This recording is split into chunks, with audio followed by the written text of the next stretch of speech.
നീതിമാന്മാരെ, കർത്താവിൽ ആനന്ദിക്കുവിന്. സ്തോത്രം ആലപിക്കുന്നത് നീതിമാന്മാർക്ക് യുക്തമാണല്ലോ. കിന്നരം കൊണ്ട് കർത്താവിനെ സ്തുതിക്കുവിൻ. പത്തുകമ്പിയുള്ള വീണമീട്ടി അവിടുത്തേക്ക് കീർത്തനമാലപിക്കുവിൻ. കർത്താവിന് ഒരു പുതിയ കീർത്തനമാലപിക്കുവിന്. ഉച്ചത്തിൽ ആർപ്പുവിളികളോടെ വിദഗ്ധമായി തന്ത്രി മീട്ടുവിൻ. കർത്താവിന്റെ വചനം സത്യമാണ്, അവിടുത്തെ പ്രവൃത്തി വിശ്വസനീയമാണ്. അവിടുന്ന് നീതിയും ന്യായവും ഇഷ്ടപ്പെടുന്നു. കർത്താവിന്റെ കാരുണ്യം കൊണ്ട് ഭൂമി നിറഞ്ഞിരിക്കുന്നു. കർത്താവിന്റെ വചനത്താൽ ആകാശം നിർമ്മിക്കപ്പെട്ടു, അവിടുത്തെ കൽപ്പനയാൽ ആകാശഗോളങ്ങളും.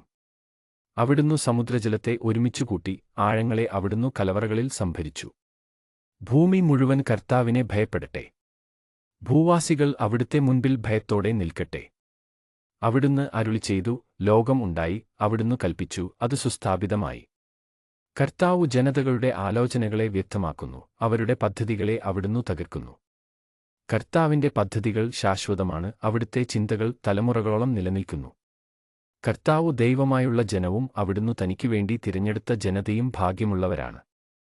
കർത്താവ് സ്വർഗ്ഗത്തിൽ നിന്നു താഴേക്ക് നോക്കുന്നു, അവിടുന്ന് എല്ലാ മനുഷ്യരെയും കാണുന്നു.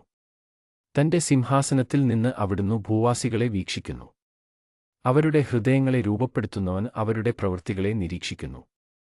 സൈന്യബാഹുല്യം കൊണ്ട് മാത്രം രാജാവു രക്ഷ നേടുന്നില്ല, കരുത്തുകൊണ്ട് മാത്രം യോദ്ധാവു മോചിതനാകുന്നില്ല.